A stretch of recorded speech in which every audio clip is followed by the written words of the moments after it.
Kia ora and welcome to CIO Leadership Live. I'm Kathy O'Sullivan, the editor for CIO New Zealand, and I'm delighted to welcome my guest today, Josh Bankers from NZ Blood. Hello, Josh. How are you doing today?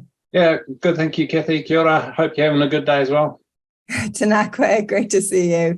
So can you tell us a bit more about your team at NZ Blood and your role there? Sure can, Kathy. So listen, my role as Executive Director of Digital Technology and Information Management, which is a little bit of a mouthful, but it looks after all the digital side and IT side of the services and requirements in New Zealand Blood Service. So New Zealand Blood Services as an entity, just a little bit about that, because some people don't know a lot actually, including myself prior to commencing, but New Zealand Blood Services the entity in New Zealand that collects, processes and distributes blood and blood products throughout New Zealand. I've been with the organisation just over a year actually, and I've really enjoyed my time and I've been learning a lot. My team is made up of a number of people that are, very embedded in the organisation, a lot of experience around New Zealand Blood Service, and in fact have come from the likes of the laboratories. Whereas some of the others are very much IT focused, digital backgrounds, and a little bit more generic in nature around the skill sets of IT. So we've been, continuing to develop and uplift the people inside the organisation, and also with our vendors, because we use a lot of suppliers in New Zealand Blood Service, I guess, to deliver the IT services. So all that combined helps us on the journey here. So it's an organization with such a strong purpose, which I love, and we'll talk a little bit more about that later. But you've also had a lot of experience working for, big companies like Fonterra. You've worked overseas in a number of senior roles there. So I'm curious then about your experience of transformation. It's thrown around as if it's just a given that every organization is transforming and it's an easy thing to do, but in reality, it's not. It's hard. So how has that approach taken shape in your own career? Yeah, look, I think there's, like you mentioned there earlier, there's lots of buzzwords around, innovation, transformation, and they all sort of get bundled into the same sorts of conversations. But look, my experience around it is very much from the digital and technology side of transformation and influencing or helping to change, whether it be business processes or actually what businesses do as an entity. It's unusual in my experience that the business changes wholesale. They tend to still do the same deliverables, i.e. producing the same products, although those things, tweak and change, but how they deliver those tends to change a lot. And that's where the transformation really comes in. And there's numerous examples out there from a technical standpoint or technology standpoint that often get talked about, the Spotifys and the Airbnbs and the Ubers and those, and they tend to be the ones that are up in lights, and they've done an amazing job in those organizations. But when you get back to sort of the salt mines in an organization like ours, the processes still are the same as far as collecting and processing and distributing. So those types of things, we start to look at what are other industries doing, what are other blood services doing, and what can we leverage and implement those into our organization. I think transformation and, like I said, innovation, often people view those as we have to have new ideas. I'm not saying we don't have new ideas, they're good and we should leverage those, but we shouldn't throw out the things that are good, and we shouldn't underestimate, I guess. We shouldn't underestimate what people have done before us in other organizations that we can leverage and put into our environment. And I think those are the, broadly call them quick wins, but they're really not. But, those are the things that you can grab and implement at a much greater rate of knots than trying to come up with something new yourself. And that can really change our organization. Indeed. So when you walk back then from the end product of transformation, whether it's, introducing a new ERP or, doing a wholesale change to a certain part of the business, are there any kind of key steps CIOs must take along the way? Is there ever, a starting point to kick something off? In my experience, the change is driven by a change in events or a goal that the organisation is trying to achieve, whether that be, often in private sector, which is actually most of my background, it tends to be growth or return to shareholders and those sorts of things. Whereas what we've seen, in the last few years is considerable change around the world, particularly with the COVID story and the implications of that to health. But the driver comes mostly from a change of events, I think, and in quotes, the don't waste a crisis often comes about. So starting to work with stakeholders to see what could be different and identify how things can be different is a way to track those. So floods, for example, recent times here in New Zealand, there's elements in our business that we're starting to look at to say, hey, we've got physical records, for example, that could be damaged. Yeah. Is that an opportunity to say, that's now a risk for us? Water coming into a building is not great, can damage these records. Hey, that starts to trigger a conversation around digitizing some of your records, and therefore the processes that run could be more digital than they are today. Those are how I find things kick off from a transformational standpoint, but really getting the key stakeholders aligned with the outcome for the business is really the starting point of that, right? This could be better. And sitting in technology, I actually think that I don't really like the words enabler. I like them, but not on their own. So technology is definitely an enabler, but it can also contribute so much more than just being an enabler. So I think having the understanding of the outcome of the change from a business standpoint is what is really required prior to kicking off a transformation. So change it's never an easy thing to do, right? And there are challenges that pop up along the way, whether it's legacy systems or not enough resources. So what are some of the kind of common roadblocks that have come up from your experience that you think CIOs must either be aware of and try and avoid, or have a plan in place for how they're going to tackle them? Yeah. I mentioned a little bit there around stakeholders, and I think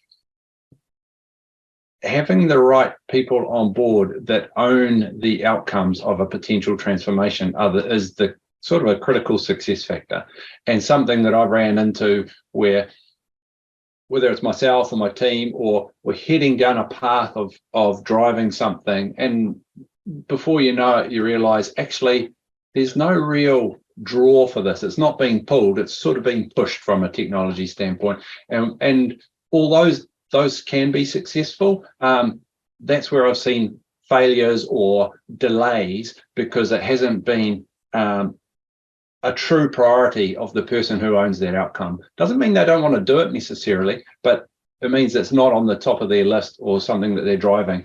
So ensuring that that's the case and you've got that stakeholder buy-in early is absolutely a critical success factor. I know it's a little bit out of management 101, but it really does make a big difference. So how do you view transformation then? Do you think it's an evolution, that it's just an ongoing development within any business or organization? Or do you like to see transformation as project-based with, milestones and deadlines and celebrating the wins? Where do you stand on that? Yeah, look, I think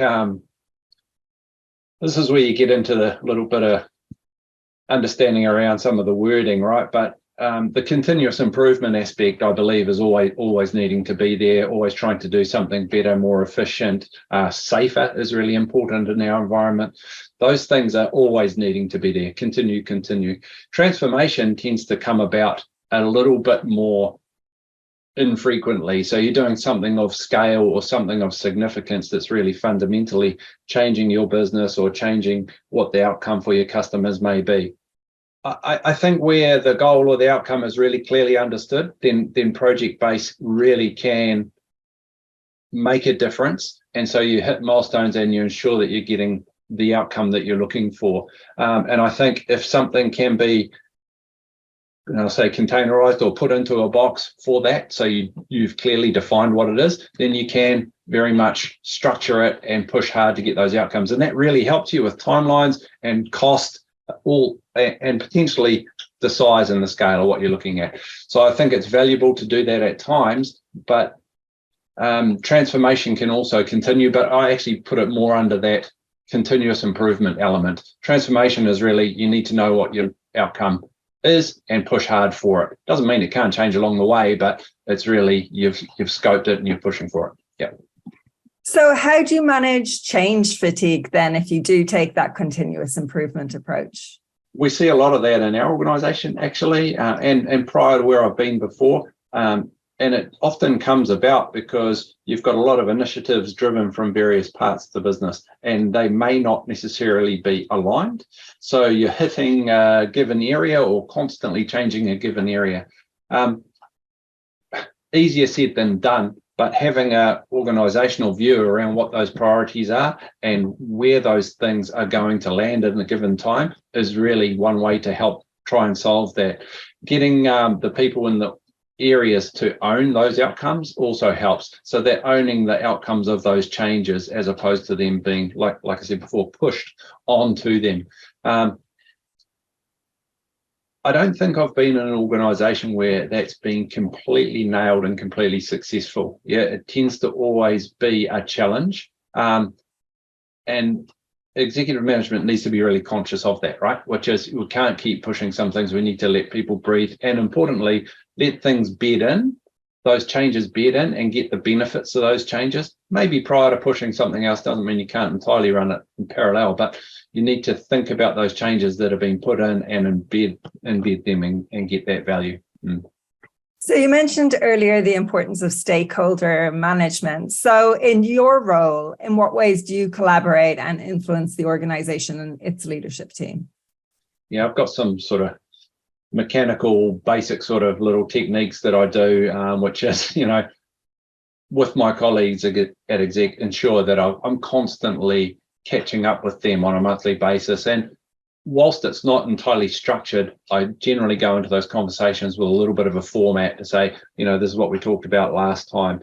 Is that on track? What is your thinking going forward? Have those been successful? What have we learned since the last time we spoke? So little things like that really help. But I've also got general types of communications going out across my entire team on a monthly basis. We have a town hall where people can ask QAs and all those sorts of things.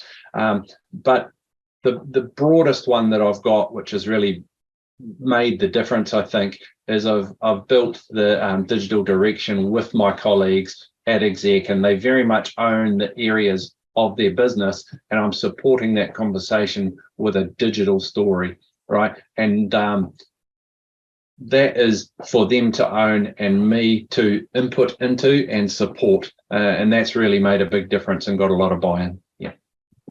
So the pandemic brought technology into sharp focus for a lot of organizations. How do you think the role of CIO has changed since then?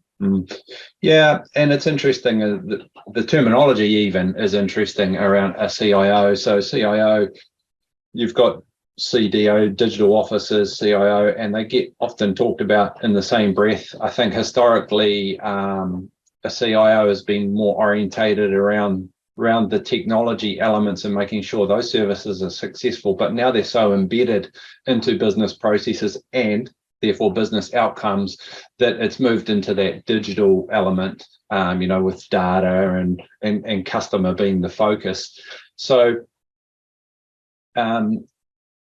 I think really the digital side of things is become more prevalent, and it's recognized, I guess, that those things are embedded into that business, and therefore it's such a critical role in the organization. Before the pandemic, it's unfair to say it was completely like this, but before the pandemic, the CIO was very much talked about, can you fix my PC? Can you fix my, make sure my servers are all up and running and my applications are operating? So it's more that sort of operational focus that is supporting and running the existing processes. I wouldn't say it's only the pandemic, but I think that has very much helped the role of a chief digital officer for people to realize how embedded these things are into a business. In fact, inside our digital direction and our organization, I've got a story around that basically outlines the core business processes, which says, we call it vein to vein, which is the name of the from donor through to distribution and patient services. But there's not many elements of that entire supply chain that don't have some sort of technology supporting it or enabling it. And if that technology is there, it's very difficult to enable at all. So I think those sorts of things have been front of mind, and people now understand that. And I think the other thing that's, I say helped, but be careful about that word helped in this context, but the cybersecurity aspects that have got so much visibility and noise in the last 5 to 10 years is really also helping the role of CDO and the importance of that in the organization, right up to board level being a big risk. Yeah. That's so fascinating. I love that vein to vein analogy there. And it really brings it back to your people, doesn't it, of the importance of what they do and how they help people. So then, Josh, the role of CIO or CDO or CTO, a lot of different titles there. But what do you think are some of the key attributes of a successful modern day CIO when it comes to leadership? Yeah, so it's interesting you talk there about the leadership side, because the technology side, yes, you've got to have a base in that, and you've got to have a really good understanding, but it's somewhat becoming a little bit more secondary in the conversation around those particular roles, and the roles are more moved into that executive level, being able to hold strong relationships and influence across the organization for the better of outcomes of the organization. I think those are where it's moved to, and people focused CDOs and CIOs are really getting a lot more traction than they have in the past. It's not a conversation around technology, it's more of a conversation of organizational fit, things like values, like you mentioned around our organization. Like the purpose is actually not talked about a lot inside the organization. It is, but not a huge amount, not as much as I've seen in private sector, because it's almost a given. Everybody understands what our entity is about and what it's doing. Whereas I've been in other organizations where they spend a very long time on the definition of the purpose of the organization to try and get all the employees on board and other stakeholders and customers and things like that. Whereas here at New Zealand Blood Surface, we're really helped along in that context because those things already exist. And I think back to the leadership side, you need to align to those things. If you're in a position where you're not aligned to those things in the organization, then maybe that's not the best spot for you. Yeah. So how do you create that internal culture then with your people to really connect them and make them feel like they're thriving and achieving their professional and personal goals? Yeah, look, I think there's always buzzwords, but I think the biggest one I always try and do my best on is empowerment, right? So try and get people to drive their own destiny at work for their given area or their given team and function, and get them to own it, so that if they want it to go one way or the other, there's a conversation about that, but they're bringing that to the table. Yeah, so I think empowerment is so important there. The thing that goes in hand in that is developing them as individuals in the context of our organization and their role. Yeah, and those things are very much parallel, because you empower them, they come up with an approach to their own personal development, which obviously needs to align with the organization outcomes and objectives, etc. But then they get a lot more buy-in at work, and I find that if you can get that into your leaders, then your teams that are supporting those leaders also start falling into that pattern. Being completely open in communications and answering questions in broader forums also is all part of that journey of empowerment and developing our people and not hiding anything from them. So I think, the two things is empowerment and development for me. Absolutely. So another key aspect of high performing teams is diverse teams. The more diverse your team is, the more likely it is to perform well. So why do you think we don't have enough diversity in IT roles? And what do you think, what are some kind of practical things that we can do to attract more people from different ways of thinking and different communities to consider IT as a career? Yeah. You're spot on there. It's definitely an ongoing challenge for us around the industry. I like some of the things that I've seen, a little bit of work with Datacom, actually a little bit of work with Te Whara Ora. So they're really trying to get those ground level interest going around the industry of digital and technology.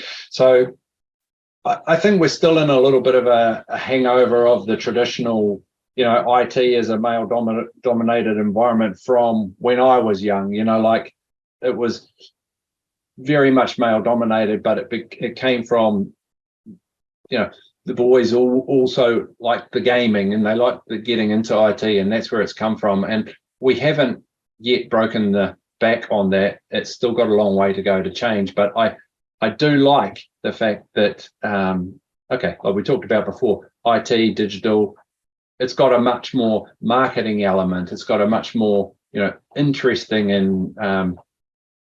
element that people want to get involved in. And I think that's starting to grow in our younger generations. So I think longer term, we're starting to head in that direction. But right now, we've still got that ongoing problem. And in our organisation and previous organisations I've been in, trying to develop internal capability helps in that respect as well. So, for example, where we are, we have quite a diverse range of people in our laboratories, whether they be internationally appointed in the past and they've come to New Zealand, or other diversities. That's not a bad area for us to develop people into IT. Now, they come in entry-level roles, which is another challenge, but it's not a bad place for us to start. But the thing we're really chasing there is diversity of thought, right? That's really what we're chasing I believe when we say diversity. So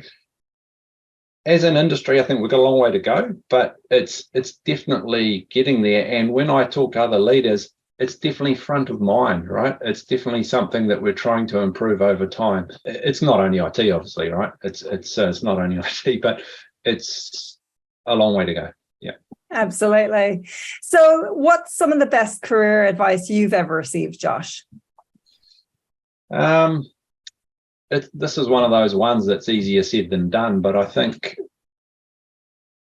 a couple of my managers have said this to me in various guises, but it's about making the most of the opportunities that are there in front of you. And I know that people always have other challenges and other things happening and priorities in their lives, but when you're at work, give everything you've got, make yourself whole there, and identify those opportunities for yourself and learn everything out of them if you can. So there's a number of things that I've done in my career, and for whatever reason, I was busy at the time or had other things going on, family or whatever, and I didn't get everything I could out of those opportunities. Maybe I was going at 80 or 90% or whatever, and that's reality, right? I get that, so that's going to happen. But I always now look at things and I consciously think about it to say, am I getting everything out of this opportunity that I can? And that's not always possible, but I like to think that way now, because if I look back, there's so many things that I could have drawn out of some of the experiences that I didn't. And it's a simple message, but hard to achieve. But I use it when we're, graduate program type experiences. They may go through cycles of 6 months in a role type of thing. And it's easy to say, get everything you can out of that experience in the 6 months. But I need to also help them a little bit more to say, listen, it's not just the processing of something in that job. It's the relationships that you build. It's the experiences that you have. And you see those processes and you may be surprised in future how generic they actually are and how many other organizations use the same thing. So I think that's probably the one, whilst I've had plenty of advice over the years, that's the one that I think really helps me to leverage the experiences that I have. Absolutely. And listen, we all make mistakes, but they can really shape us as a person. Is there anything that stands out from you, for you, that really shaped you as a leader, even though it might have been something that was very uncomfortable to go through at the time? Oh, look, it's not so much that it's uncomfortable. I guess it probably is a little bit looking back, but it's the thing of not necessarily consciously or actively plotting a path for myself career-wise, right? And what that's about is not necessarily having a goal or a number of goals that I'm shooting for. So generally just floating along and something pops up and, oh yeah, that looks fun. I'll go and have a look at that opportunity and go and do that. I think in the last sort of 3 to 5 years, I've got a little bit more conscious of that and focused on that, which is to say, no, I don't want to do that. I'd rather do this because it's where I want to go. And I'm setting goals for myself that give me a little bit more direction. And I think that's something that, is it a mistake? Yeah, probably, right? It's probably is looking back at it. And it is a little bit uncomfortable to say, hang on, I've done all these fantastic things and I've done these fantastic roles and worked with amazing people, but I could have done a lot more if I'd consciously thought about it and actually given myself a bit more of a personal challenge and a goal to chase. And finally then, Josh, what's important to you in the months ahead at New Zealand Blood? Look, we've got a number of things in flight. We've got continued pressures around growth for our business. And what I mean by that, it's not a traditional shareholder type model. It's growth of our products in blood product services, so that are going out there. So that's continually growing, and us as an organization, we need to not only be ready, we need to continue improve and continue build our capacity, capability and knowledge, etc. around that to meet those demands.